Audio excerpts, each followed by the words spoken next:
you came. I was breathless when we first met.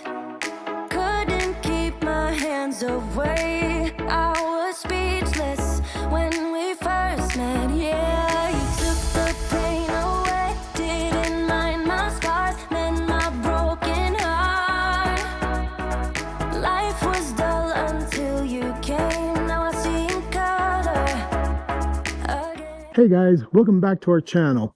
And we're in Sucre, Bolivia. I'm Ernie, this is Jose, and we're monkeys with a passport. So we are at a mountaintop. We are embarking on a pre-Incan hike on a trail. You know, we got a great hike today, and we've got a lot of different things to see. And guess what, guys? Definitely stay to the end of the video. You know why?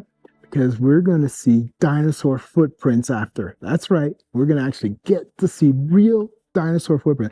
I don't know how this happened, and we're going to get a great explanation from our tour guide, I'm sure. But they date as far as 60 million years ago. That's Cool. just crazy. That's just crazy. I can't wait to see that. Come along, guys. We're going to have fun today.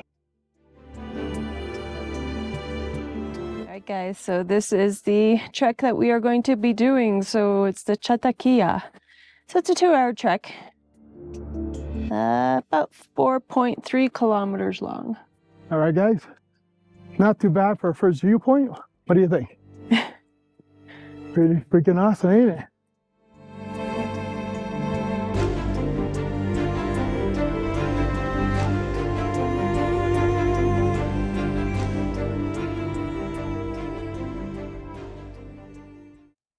This tree, it's an endemic tree from the Andes. Exists just in the high places, more than 3,000. Yes, some trees can survive in 2,700 meters higher. But this is the unique tree, can survive in 5,000 meters higher. The unique. Just exists in the Andes.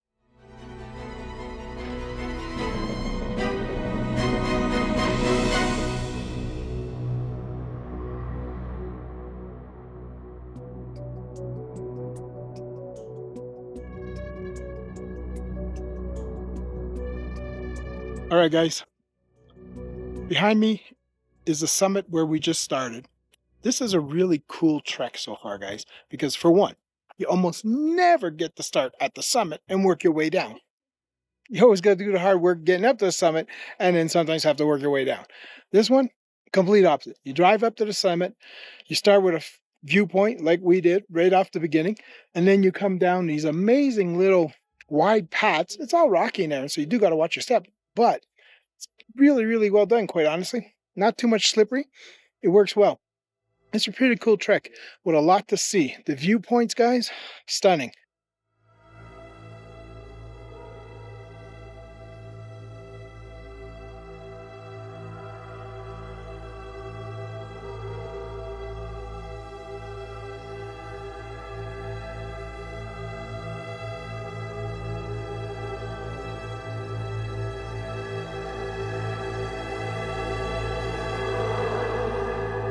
Well, guys, we've already dropped a bit from our summit point, and you can already see there's a lot more greenery happening now.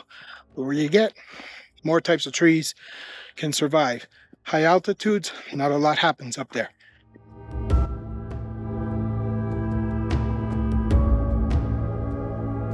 So guys, along this trek, you get to see some really cool, interesting viewpoints. The mountains, different rock formations. That's pretty cool. It's not something you get to see every day in the city, so this is really enjoyable.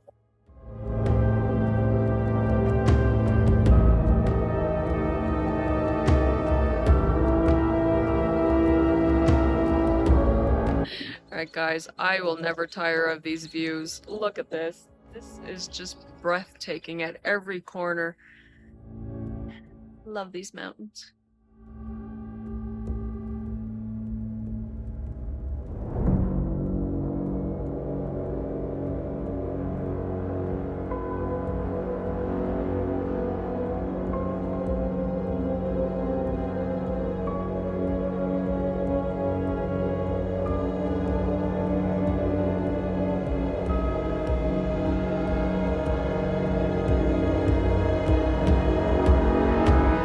All right, guys. So as you can see, we are walking on a trail and it comes right to the edge, like Inca trails and Aaron that we're used to seeing. However, here's some of the big differences. This, for one, trail was created by the Yuras people, not Inca. So this is a pre-Incan trail. Now, as you can see, it does have a different architecture than a lot of the Incan trails. For one, much wider, much safer, done much safer than any of the Inca trails that we've been on so far. It's much wider. So yes, you're right up against the edge of the cliff, but you don't have to get near that. Big difference. We were told by our guide, explained to us that this trail, the reason it is done more flat and done better like this is because it's also known as the Llama Trail. Now the Llama Trail, for its reason, tells you everything you need to know. They built this so llamas could transport in convoys, everything, all around and get over to Sucre and stuff like that.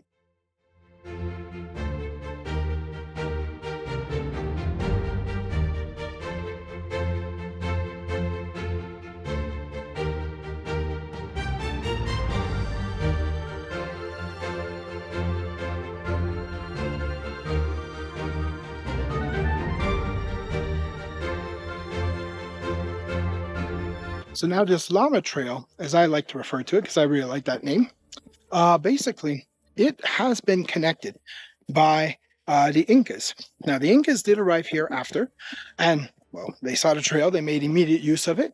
They were not stupid people, and they decided to connect this to their Incan system that runs all the way from Ecuador all the way down to Chile, guys. Crazy system. It's like that they used to have in those days. Wouldn't it be great if one day we could hike the whole thing? They're not open. It's not open end to end, unfortunately. There's only sections here, sections there that is accessible to the public and stuff like that. But it would be fantastic if one day all the countries got together, opened up all the sections, and allowed you to connect from Ecuador all the way down to the bottom of Chile. And that would be wonderful for people to hike that. I know a lot of people would love to have that experience, the Incan Trail experience, the full experience. Not me. I don't sleep in tents. I ain't doing it, but I'm trying to speak for you guys out there. You know who you are.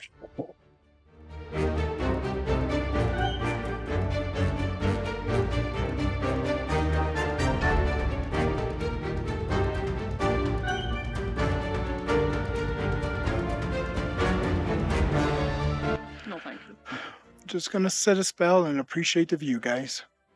Gotta take the time to smell the flowers, as they say.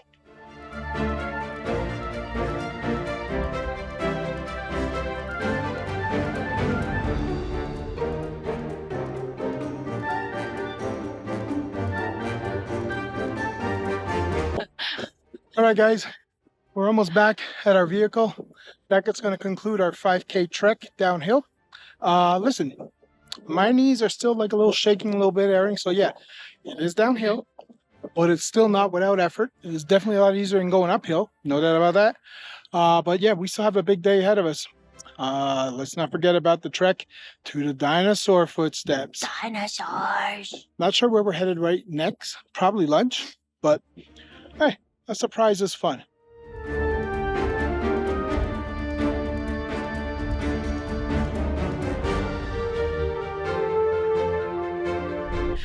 All right, guys. So the next part of our trek, we're going Jurassic on your ass. We're Dinosaurs! right. It's the dinosaur time. We're gonna go. We've got a trek to do around to reach different viewpoints and to reach the areas where we're gonna see different fossils and different stuff like that. And yes, dinosaur footprints. I still can't even believe that that exists. Very cool. I can't wait to see that. Very cool.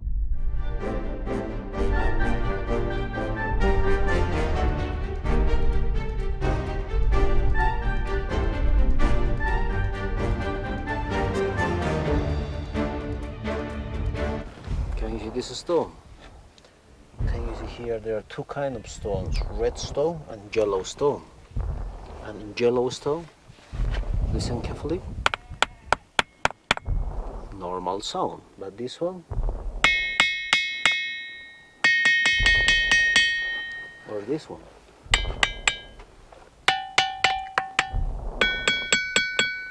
Again, the yellow.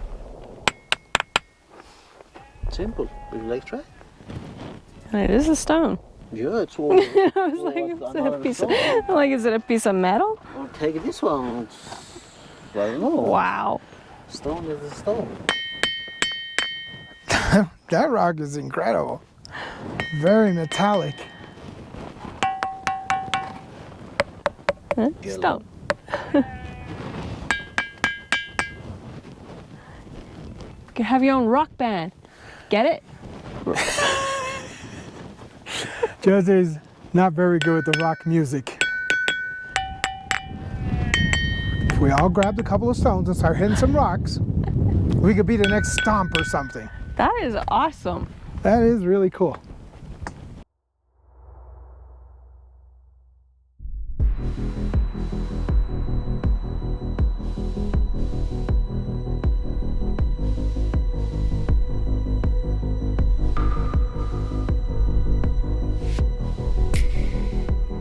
All right, guys, right there, these are the first set of footprints that we are seeing on this trek. It's not so clear from here. Let's see if we get a closer view how these are going to look. The second location we're being told by our guide, they're much cleaner, much more impressive. But hey, if this is real, that's impressive.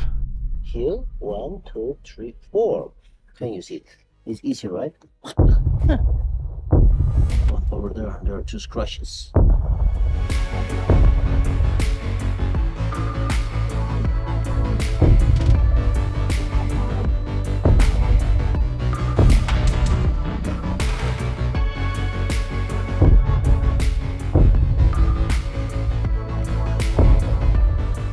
All right, guys, well, this is it. This is what we came for.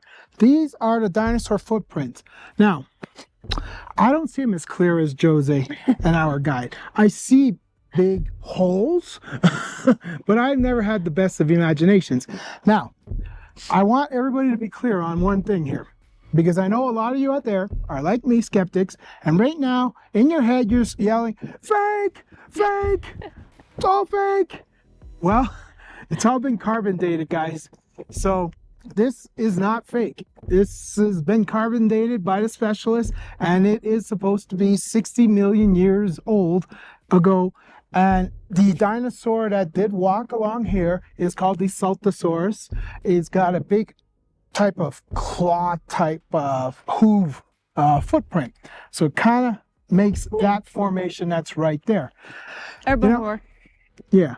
It's one of those big ones though, like really, really big ones. I tell you guys, it's pretty interesting to be in such a place and to be sitting on a rock formation that basically has big dinosaur footprints in there. Now, I need to understand how the footprints came about. In other words, how did this get soft? I don't know yet. I need to get the answer. It started soft and then got hard. You gotta think of it the reverse way. Well, regardless if it was hard first or soft after and then hard again, that doesn't matter. How did it get soft? Was it lava? Was it what? How did it get soft? Because, I mean, a dinosaur is heavy, sure. But, I get an 18-wheeler and it's about just as heavy too, loaded up with aluminum. So drive it on here and it's not going to leave a footprint. So how did the footprints happen? Going to get the information from our guide. Hey guys, they say walk a mile in a man's footprints or in a man's shoes. I'm walking in a dinosaur's footprints. A lot harder.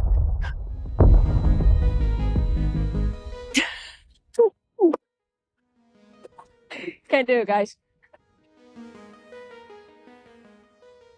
Guys, look at the color of this. I'm not even sure if it's sand or dirt or... Looks like gravel to me. Oh, it's beautiful color. All right, guys. So this is the best sample footprint that we have found so far. Check it out. It's actually easier from a little bit further away. You get to see a little bit more of the outline. But yeah, basically you would have the whole two toes there. Picture kind of like an elephant, the way his elephant foot is. And then basically the back one over here. So 4 or 5, not certain. But yeah, this is one of the better examples that we have found so far.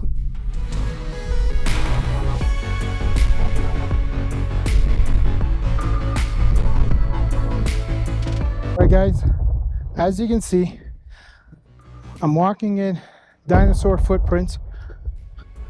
Carnotaurus, I think it was called.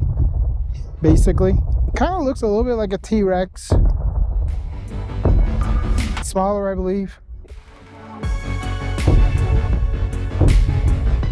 But that's freaking cool, guys. These are the footprints, guys, of that big, you know, that big herbivore that always looks so nice and friendly in Jurassic Park movies? And to go like, you know, sound like a Chewie, sound like a Wookiee. Well, basically, this is his footprints. Isn't that cool? Guys, I'm sitting in a dinosaur footprint. How cool! Very cool. Okay, let us say how the dinosaur footprints here, you need to use your imagination. First, you imagine this 60 million years ago, low places are flat. They like this book, flat, and with water, like stinking, sorry. With the dinosaur footprints walked, of course, the dinosaur footprints, they were heavy, more than 10 tons. Yep, tons. Tons, thank you. And they make this kind of footprints when they push in this part, going from, okay, they walked. Can you see here? The dinosaur walked that way. Immediately can be the nature, of course, immediately the nature put another layer. Can be the wind, can be the water, can be the volcano, I don't know, any kind of activity. They put any kind of different layer.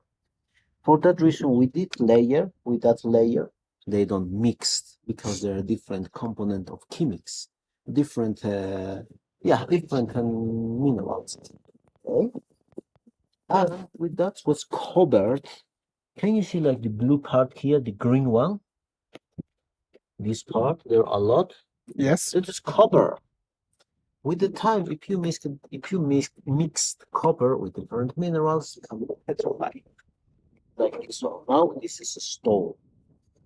And also, but with a long time ago, like the nature put like layers, or in this case, can you see, put another layer, another layer, another layer, and the different layer, there are different kind of fossils, different kind of footprints. Okay, and this one was preserved here. After of millions years later, the Andes is moving up. These footprints also it's moving different parts and they appear again here. And it's cleaning. You can see the footprints here. It's simple, but that process is millions years. It's not one day.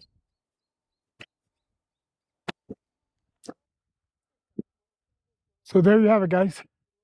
That's the explanation. Like he said, you got to use your imagination a little bit and understand a little bit more how it goes. You decide, real or fake, or research for yourself to find out if they have actually really been carbon tested. I ain't going through it. I like the idea of having dinosaur footprints here, and I'm saying real for me because I'm happy with that. All right, guys, last set of footprints that we're going to look at today. You can see right here, you have just a bit over there. They were coming basically from over here and crossed. All right, and you got another set over here. So there's second dinosaur, third dinosaur over here, and a fourth one behind me here. Now, these, we can see the footprints here because of this part that isn't covered up. But under here, obviously these footprints are underneath this mound somewhere. If it was to be unearthed, moved, checked, excavated properly, you'd probably find kilometers worth of these footprints all over the place. And you could probably track it. That'd be interesting. Heck of a project. But apparently it's not really required here, because you might just walk over this mound on the other side and find another section like this, and more all over Bolivia. That's pretty cool.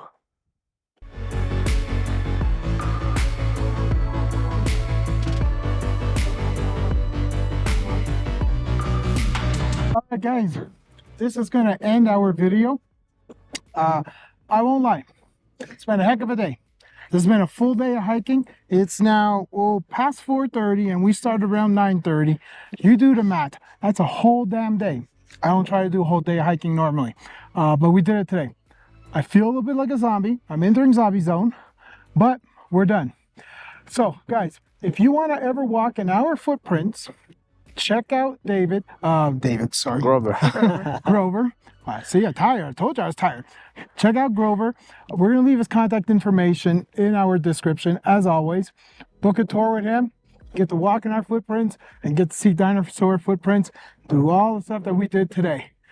If you like what you saw, you know what to do. Click the like, comment, subscribe. Don't forget, follow us on Facebook for daily updates. There you go. See you guys on our next adventure. Bye.